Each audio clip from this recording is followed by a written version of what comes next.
Riscos, é claro, pessoal, que no contexto das grandes navegações nós tínhamos diversos riscos. E quais eram os riscos? Não era uma tarefa fácil, né, navegar no oceano, né, um dos oceanos mais temíveis na época, né, o Oceano Atlântico. Então, este oceano era conhecido como Mar Tenebroso, pois havia a ideia de que era habitado por monstros marinhos. Então é pensar numa época em que a cartografia não era tão desenvolvida, nós não tínhamos tantos recursos, né, que delimitassem os espaços geográficos, o mundo não era conhecido na sua integridade, até porque boa parte dos continentes eram desconhecidos.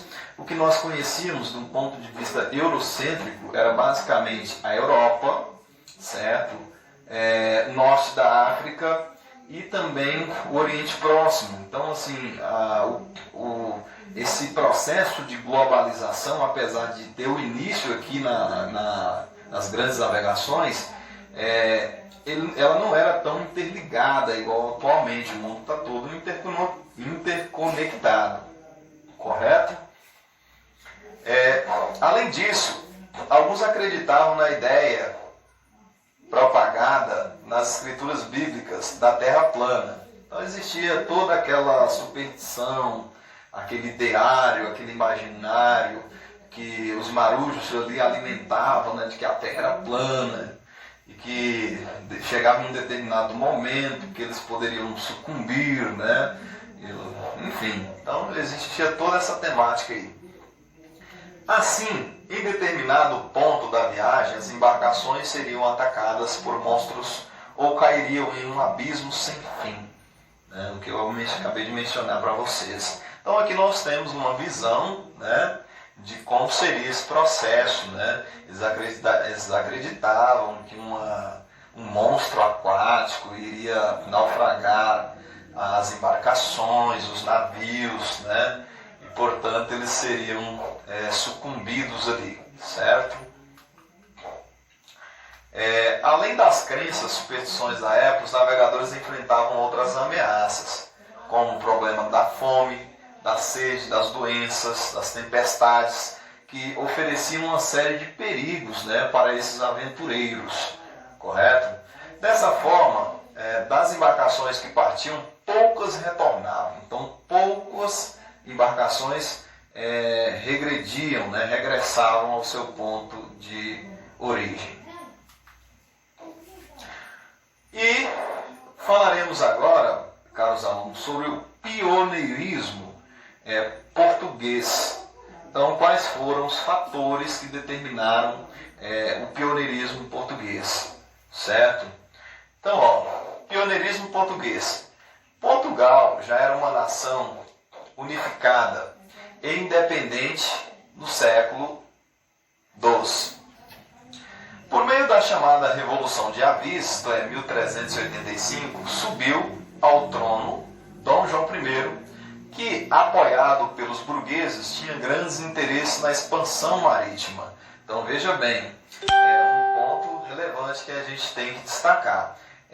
Portugal passou por um processo de centralização precoce, né? Então ela praticamente foi uma das primeiras nações que formou-se os chamados Estados Nacionais Modernos. Então ela centraliza o poder e ela possui todas as condições favoráveis, né, para adotar esse projeto ultramarino, certo? Por meio das chamadas de Revolução de Avis. Então, quando esse rei, Dom João I, chega ao poder, ele se alia à burguesia, o que favorece, né, as práticas comerciais, o que vai trazer um certo enriquecimento, uma prosperidade econômica, e isso vai favorecer esse projeto, correto?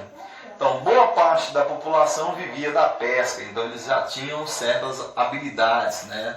Eram exímios navegadores e, portanto, tinha uma certa afinidade com a navegação. Um outro fator é o que nós chamamos da escola de Sagres.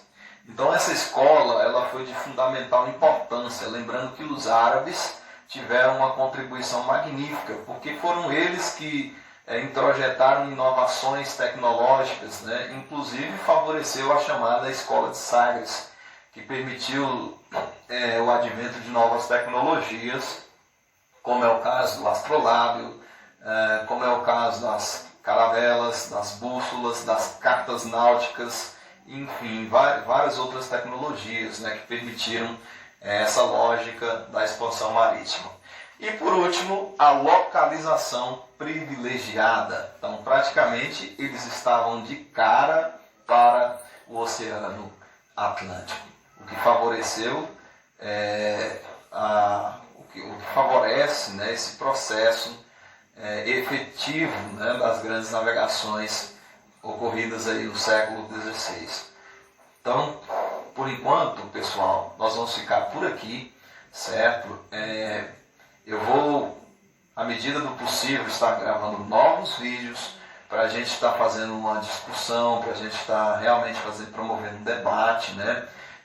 Se vocês, porventura, tiverem alguma dúvida, vocês podem estar voltando o vídeo novamente ou fazer algumas perguntas aí no nosso grupo de estudo para que a gente possa sanar da maneira mais eficiente possível essas eventuais dúvidas, ok?